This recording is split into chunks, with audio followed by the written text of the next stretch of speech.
ప్రభువును రక్షకుడునైన యేసుక్రీస్తు ప్రభువారి పరిశుద్ధమైన నామంలో ఈ ఉదయకాల వాక్య ధ్యానమును వీక్షిస్తున్న విశ్వాసులకు, సంఘమునకు, సేవకులకు, సకల పరిశుద్ధులకు దేవుని కృపయు, దేవుని సమాధానం, ఆయన మందిరంలోని దీవెన మీకును మీ కుటుంబములకు కలుగునుగాక.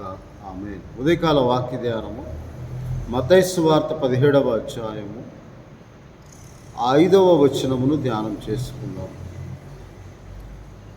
అతడు ఇంకనూ మాట్లాడుచుండగా, ఇదిగో ప్రకాశమానమైన ఒక మేఘము వారిని కమ్ముకొని, ఇదిగో ఈయన నా ప్రియకుమారుడు, ఈయన యందు నేను ఆనందించున్నాను, ఈయన మాట వినుడని ఒక శబ్దము ఆ మేఘములో నుండి పుట్టెను.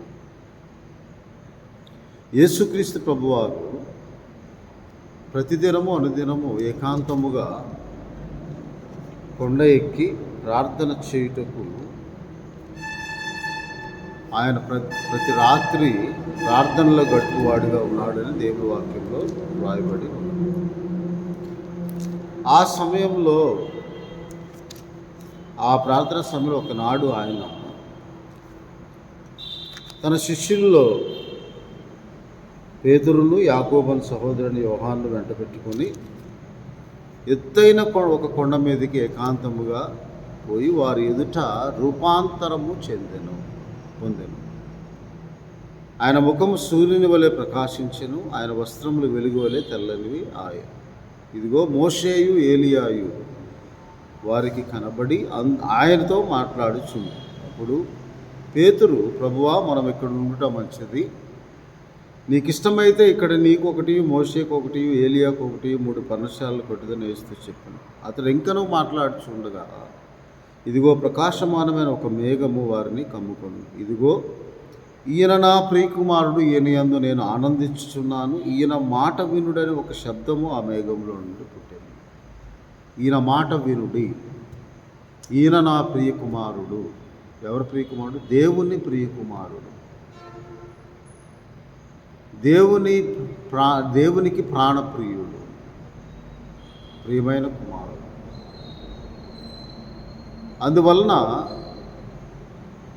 నా తండ్రి నన్ను ప్రేమించుచున్నాడు గనుక నేను ఒంటరిగా విడవబడలేదని యేసుక్రీస్తు ప్రభువారు, నా తండ్రి నాకు తోడై ఉన్నాడని యోహాను సువార్తలో ఆయన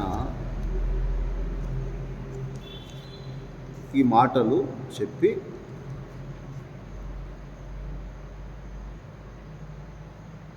తండ్రిని గూర్చి, నేను దేవుని యొద్ద నుండి బయలుదేరి వచ్చితిని అని మీరు నమ్మితిరి కనుక తండ్రి తానే మిమ్మల్ని ప్రేమించుచున్నాడు. నేను తండ్రి యొద్ద నుండి బయలుదేరి లోకములకు వచ్చి ఉన్నానని యోహాను సువార్త 16వ అధ్యాయంలో 27-28 వచనంలో దేవుని వాక్యంలో మరలా ఆయన నేను తండ్రి యొద్దకు వెళ్తున్నాను అని. కానీ ఈ లోకము నుండి 13వ అధ్యాయం యోహాను సువార్త, తండ్రి యొద్దకు వెళ్ళవలసిన గడియ వచ్చినదని ఎరిగి తండ్రి నేనును నా యందు తండ్రి ఉన్నామని యోహాను సువార్త 14వ అధ్యాయం 10వ వచనంలో రాయబడిన ప్రకారము 12వ వచనముకు నేను తండ్రి యొద్దకు వెళ్ళుచున్నాను అని చెప్పి 17వ అధ్యాయంలో ప్రార్థన చేస్తాడు. యేసుక్రీస్తు ప్రభువారు ఈ మాటలు చెప్పి కన్నులెత్తి, తండ్రి, నా గడియ వచ్చి ఉన్నది, నీ కుమారుడు మహింపరచున్నట్లు నీ కుమారుని మహింపరచుము అని చెప్పి దేవుని వాక్యంలో రాయబడి ఉన్నది. అందువలన యేసుక్రీస్తు ప్రభువారు నీతి స్వరూపుడవుకు తండ్రిని సంబోధిస్తాడు 17వ అధ్యాయం 25వ వచనం. అంత మాత్రమే కాక సత్యదేవుడు అని కూడా దేవుని వాక్యంలో 17వ అధ్యాయం 3వ వచనంలో రాయబడి ఉంది. ఆయన నన్ను విడువడు, ఆయన నాతో కూడా నాకు తోడుగా ఉన్నాడు. అందుకే యేసుక్రీస్తు ప్రభు సిలువ మీద కూడా, తండ్రి నీ చేతికి నా ఆత్మను అప్పగించు. అందువలన తండ్రి తన చేతికి సమస్తము అప్పగించనని, తాను దేవుని యొద్ద నుండి బయలుదేరి వచ్చినని, దేవుని యొద్దకు వెళ్ళవలసి వచ్చినదని కూడా సాక్షార్థంగా యేసుక్రీస్తు ప్రభువారు చెప్పారు. కాబట్టి నేను మిమ్మల్ని అనాథలుగా విడువను అని కూడా చెప్తాను. నేను మరలా వస్తాను, నేను మరలా వచ్చి మీరు నాతో కూడా ఉండు రాగున నేను మిమ్మల్ని తీసుకొని పోతానని చెప్పినప్పుడు వారు ఆయన ఎక్కడికి వెళ్ళునో అర్థం కాక ఆయన అడుగవేర నేర్చరి. వీటన్నిటిని బట్టి యేసుక్రీస్తు ప్రభువారు తండ్రి కుమార పరిశుద్ధాత్మ త్రియక దేవునిగా ఆయన బాప్తిస్మం పొందినప్పుడు కూడా మత్తయి సువార్తలోనే యోహాను బాప్తిస్మం ఇచ్చుచూ ఉన్నప్పుడు 4వ అధ్యాయం 1వ వచనంలో యేసుక్రీస్తు ప్రభువారు బాప్తిస్మం పొందిన తరువాత బాప్తిస్మకు ముందు ఇదిగో ఆకాశం తెరవబడిన 3వ అధ్యాయం 16వ వచనంలో దేవుని ఆత్మ పావురం వలె దిగి ఆయన మీదకు వచ్చుట చూసి తిని ఇదిగో ఈయనే నా ప్రియ కుమారుడు, ఈయన యందు నేను ఆనందించున్నాను ఒక శబ్దము ఆకాశము నుండి వచ్చింది. అలాగే రెండవ మారు ఆయన రూపాంతరం పొందిన తరువాత ఈయన నా ప్రియ కుమారుడు, ఈయన యందు నేను ఆనందిస్తూ ఉన్నాను. ఆయన నిజమైన దేవుని కుమారుడు, నిజమైన దేవుడని సాక్ష్యం ఇచ్చిన 1 యోహాను పత్రిక 5వ అధ్యాయము 20వ వచనంలో దేవుని కుమారుడైన యేసుక్రీస్తునందున్న వారమే సత్యవంతుని అందున్నాం, ఆయన నిజమైన దేవుడు నిత్య జీవునై ఉన్నాడు అని దేవుని వాక్యంలో రాయబడింది. ఆయన మాట వినుట శ్రేష్టం. ఆయన 1 యోహాను పత్రిక 5వ అధ్యాయము 11వ వచనంలో సాక్ష్యం ఏమనగా 9వ వచనంలో కూడా దేవుని సాక్ష్యం ఆయన తన కుమారుని గురించి ఇచ్చినదే. దేవుడు తన సాక్ష్యం, ఆయన సాక్ష్యం. ఆ సాక్ష్యము దేవుని నమ్మనవాడు ఆయన కుమారుని గురించిన సాక్ష్యం నమ్మలేదు కనుక అతడు దేవుని అబద్ధికునిగా చేసినవాడు. ఆ సాక్ష్యం దేవుడు మనకు నిత్య జీవమును దయచేసెను, ఈ జీవము ఆయన కుమారుని యందు ఉన్నది. దేవుని కుమారుని అంగీకరించేవాడు జీవము గలవాడు, అంగీకరింపనివాడు జీవం లేనివాడు. దేవుని కుమారుని నామందు విశ్వాసం ఉంచి మీరు నిత్య జీవము గల తెలుసుకున్నట్లు ఈ సంగతులను మీకు రాయచున్నానని 1 యోహాను పత్రిక 5వ అధ్యాయం 13వ వచనంలో. ఆయన బట్టి మనకు కలిగిన ధైర్యం ఏమనగా ఆయన చిత్తానుసారంగా మనం ఏది అడిగినను ఆయన మన మనవి ఆలకించను, మనం ఏమి అడిగినా ఆయన మన మనవి ఆలకించను అని మనం ఎరిగిన ఎడల మనం ఆయన వేడుకొనినవి మనకు కలిగినవని ఎరుగుదుము. ఆయనే నిజమైన దేవుడు, ఆయనే జీవం గల దేవుడు. కాబట్టి ఈయన నా ప్రియ కుమారుడు, ఈయన యందు నేను ఆనందిస్తూ ఉన్నాను. నీ పాపముల కొరకు నా పాపముల కొరకు ఆయన నలగొట్టబడుటకు తండ్రి చే ప్రతిష్ఠింపబడి ఈ లోకంలోకి పంపబడిన దేవుని అద్వితీయ కుమారుడిగా 1 యోహాను పత్రికలో రాయబడి 4వ అధ్యాయంలో మన పాపములకు ప్రాయశ్చిత్తమై ఉంటుంది దేవుడు తన అద్వితీయ కుమారుని లోకంలోనికి పంపాను. 1 యోహాను పత్రిక 3వ అధ్యాయం 5వ వచనం పాపములను తీసివేయుటకు యేసుక్రీస్తు లోకంలో ప్రత్యక్షమాయెను. మన పాపమును మనం ఒప్పుకొని నమ్మదగిన వాడు నీతిమంతుడు 1 యోహాను పత్రిక 1వ అధ్యాయం 7 నుంచి 9 వచనాలు రాయబడి. ఈయనే నా ప్రియ కుమారుడు, కాబట్టి ఈయన మాట మనం వినాలి అని తండ్రి సాక్ష్యం ఇస్తూ ఉన్నాడు. ఈయనే నా ప్రియ కుమారుడు, అద్వితీయ దేవుని కుమారుడు, అద్వితీయ మరొక కుమారుడు లేడు. అద్వితీయ దేవుని కుమారుడిగా పుట్టిన వారిని యందు విశ్వాసం ఉంచువాడు యోహాను సువార్త 3:16 అని అద్వితీయ దేవుని కుమారునిగా పుట్టాడు. నశింపక నిత్యజీవం పొందినట్లు ఆయనను తండ్రి మనకు అనుగ్రహించాడు. కుమారుడు అనుగ్రహించబడిన శిశువుగా పుట్టాడు, రాజ్యభారం ఆయన భుజం మీద ఉన్నాడు. యెషయా 9వ అధ్యాయం 6వ వచనం. కాబట్టి ఆయన మాట వినుట శ్రేష్టం. అందుకే యేసుక్రీస్తు ప్రభువారు అంటారు లూకా సువార్త 6వ అధ్యాయం 46వ వచనంలో, నేను చెప్పిన మాట ప్రకారం మీరు చేయక ప్రభువా ప్రభువా అని నన్ను పిలుచుట ఎందుకు అని 46వ అధ్యాయం లూకా సువార్త. మనం ప్రభువా ప్రభువా అని సంబోధిస్తూ ప్రభువా ప్రభువా అని పిలిచినప్పుడు ఆయన చెప్పిన మాట ప్రకారం మనం జీవించాలి. ఆయన మాట వినుడి అంటున్నాడు. ఆ పాత నిబంధన గ్రంథంలో కూడా యెహోవా దేవుడు యేసుక్రీస్తు ప్రభువును గూర్చి నిర్గమాకాండం ఇశ్రాయేలు నడిపించినప్పుడు ఇప్పుడు చెప్పిన మాటే. నిర్గమాకాండంలో దేవుడు ఆయన గురించి సాక్ష్యం ఇచ్చాడు. నేను మీకు ముందుగా నా దూతను పంపుచూ ఉన్నాను అని త్రోవలు నడిపించటానికి 23వ అధ్యాయం 20వ వచనం, ఇదిగో త్రోవలను నేను కాపాడి నేను సిద్ధపరిచిన చోటుకు నేను రప్పించుటకు ఒక దూతను నీకు ముందుగా పంపుచున్నాను, ఆయన సన్నిధిని జాగ్రత్తగా ఉండి ఆయన మాట వినవలెను అంటూ ఉన్నాడు. ఎందుకనగా 22వ వచనంలో 23వ అధ్యాయం, అయితే నీవు ఆయన మాటను జాగ్రత్తగా విని నేను చెప్పినది యావత్తు చేసిన ఎడల ఆయన నా నామము ఆయనకున్నదని 21వ వచనంలో రాయబడి, ఆ నామమును నేను తండ్రి నామమునే ఈ లోకంలోనికి వచ్చి ఉన్నానని యేసుక్రీస్తు ప్రభువారు అనేక మార్లు యోహాను సువార్తలో చెప్పారు.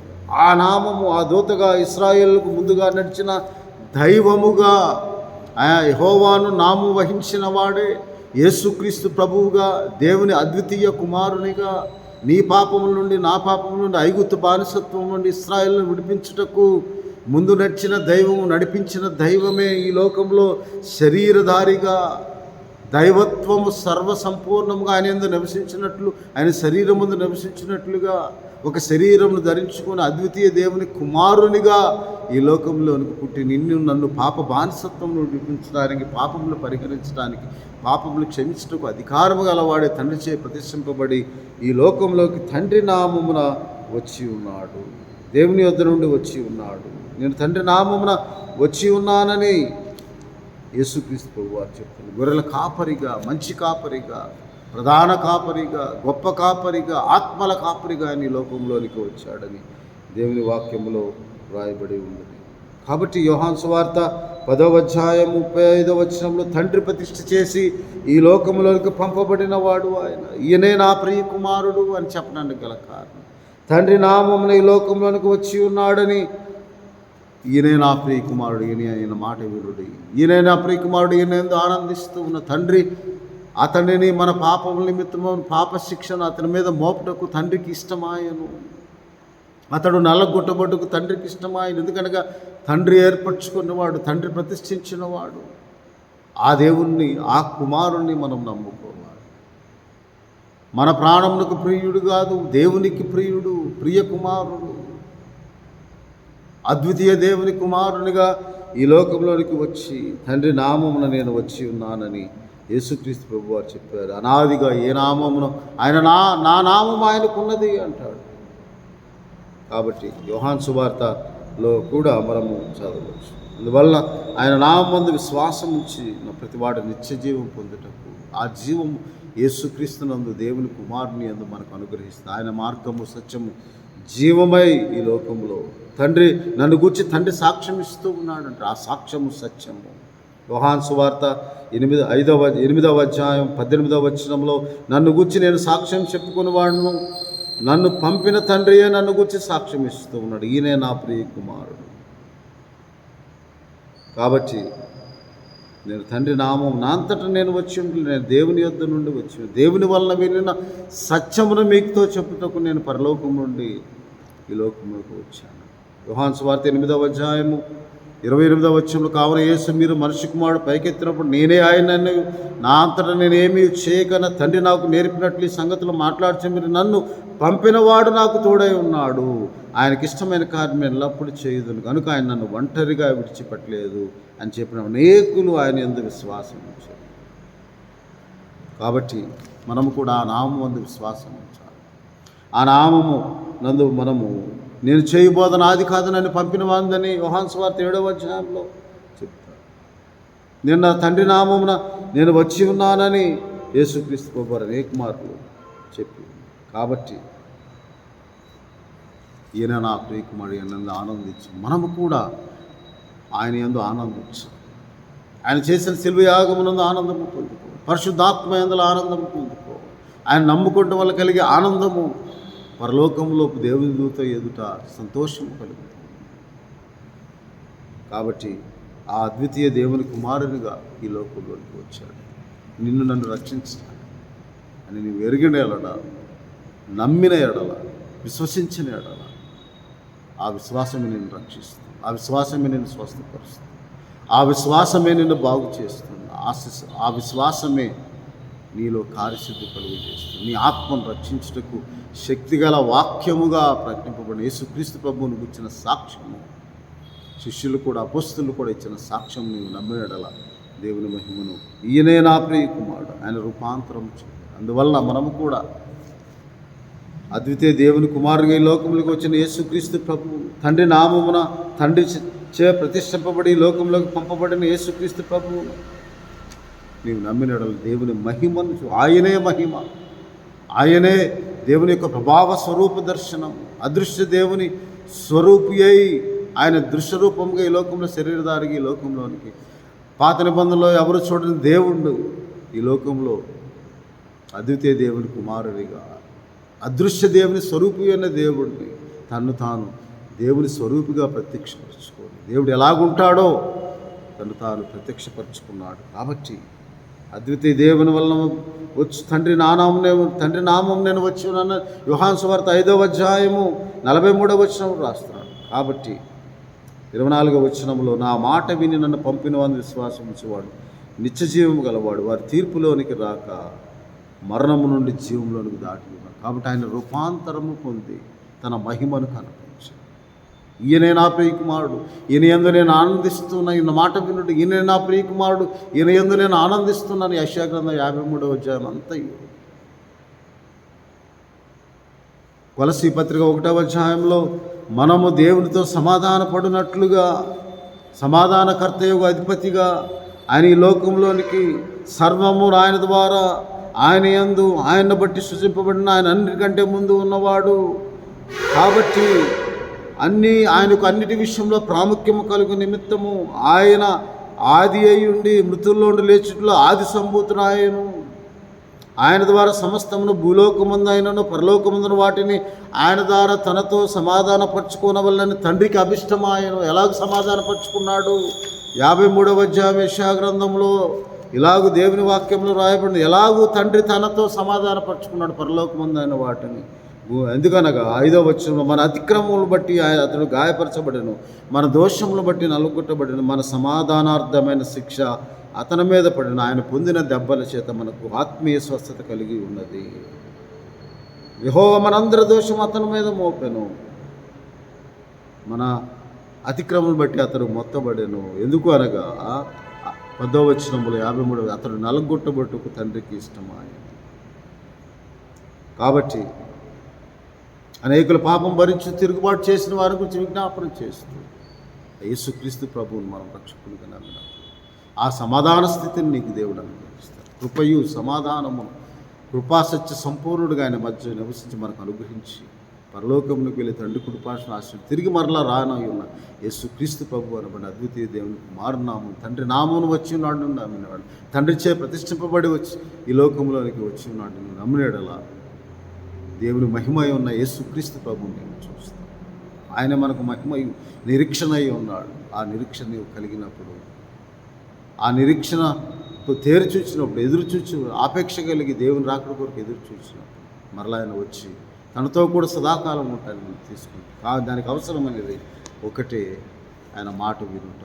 అందువలన రోమాపత్రిక 12వ అధ్యాయంలో మనము కూడా మన అంతరంగం కూడా రూపాంతరము చెందాలని, ఉత్తమమును అనుకూలమును దేవుని చిత్తం మీద పరీక్షించి తెలుసుకొని మన మనస్సు మారి రూపాంతరము చెందుట ద్వారా రూపాంతరం పొందుడు. ఆయన ఎలాగూ తండ్రి మహిమను మనకు అనుగ్రహించడానికి రూపాంతరం పొందాడు. మనం మహిమను పొందుకోవటానికి, మహిమలో ప్రత్యక్షం అవటానికి, ఆ మహిమ ప్రత్యక్షలో పాలువారం ఉంటుంది. మనం కూడా మనస్సు మారి రూపాంతరం పొందాలని ఉదయకాల సమయంలో, ఎందుకంటే అంతరంగం యొక్క రూపం మారినప్పుడు అది మిగులు విలువైనదిగా దేవుని దృష్టికి.